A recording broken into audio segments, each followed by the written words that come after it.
সম্মানিত দর্শক, আশা করি সকলে ভালো আছেন। এই মুহূর্তে আছি পাবনা সুজানগর উপজেলা সুজানগর পৌরসভায়, যেখানে আমি কর্মরত আছি।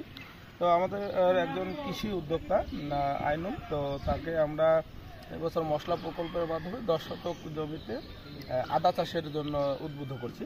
আপনারা জানেন যে সুজানগর হচ্ছে পেঁয়াজ চাষের জন্য বিখ্যাত, কিন্তু এখানে আদা আসলে এই দিকের মাটিতে তেমন একটা হয় না বা চাষ করা হয় না।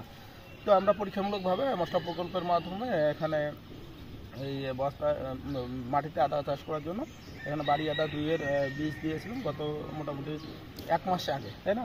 1 মাস আগে। তারপরে এগুলো রাখার পরে বাসায় বালু দিয়ে রাখার ফলে এগুলো এখন অলরেডি অঙ্কুরিত হয়েছে। তো আজকে আমরা এই 17 এপ্রিল এখানে বপন করতেছি। তো এই কীভাবে বপন করবে সেটা দেখাচ্ছি। আমরা এখানে লাইন টু লাইন দিচ্ছি 24 ইঞ্চি এবং চারা থেকে চারা দূরত্ব দিচ্ছি আমরা 6 থেকে 7 ইঞ্চি। এভাবে আমরা দেওয়ার পর তারপর উপর থেকে মাটি দিয়ে ঢেকে দেবো। এবং আদা যেহেতু পানি পছন্দ করে না, এখন যাতে দ্রুত পানি নিচের দিকে নেমে যায়, এই জন্য আমরা এখানে কিন্তু একটু ড্রেন করে দেবো যেন পানিটা দ্রুত নেমে যায়।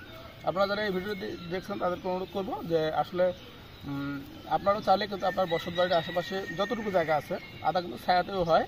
এই কারণে এই আদাটা আপনার চাইলে বাজার থেকে একটু কয়েকটা কন্দ কিনে এনে আপনার বাসায় কয়েকটা বস্তা যদি করেন, তাহলে অন্তত পরিবারের যে চাহিদাটা সেটা কিন্তু পূরণ করতে পারবেন। হ্যাঁ, যে কোনো জায়গায়, যে কোনো ছায়া, যে কোনো গাছের ছায়ার নিচে এটা হয়।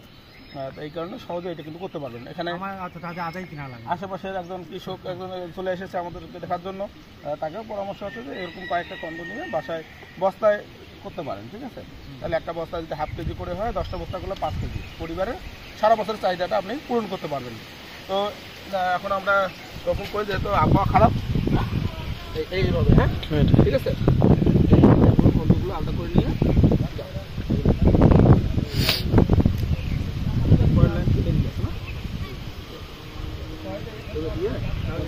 ততটুকুই আসতেছে মাটি দিয়ে দিই, যাতে পানিটা দ্রুত নেমে যায়।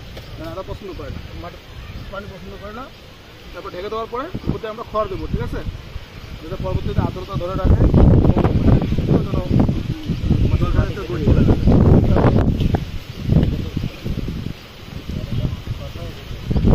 সবগুলো মাথা আমরা একদিকে করবো, কারণ মাটিটা যখন আমরা করতেছি তখন আমরা কিন্তু চাইলে 45 দিন পরে এই চারাগুলো যখন একটু বড় হবে, 10 ফিটের মতো হয়ে যাবে, 10 ইঞ্চির মতো হয়ে যাবে, তখন আমরা এই কন্দটা আবার তুলে নেব।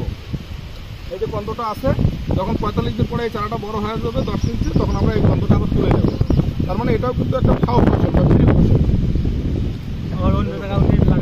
হ্যাঁ, না লাগানো যাবে না, তখন এটা খাওয়ার জন্য ব্যবহার করা যাবে, ঠিক আছে?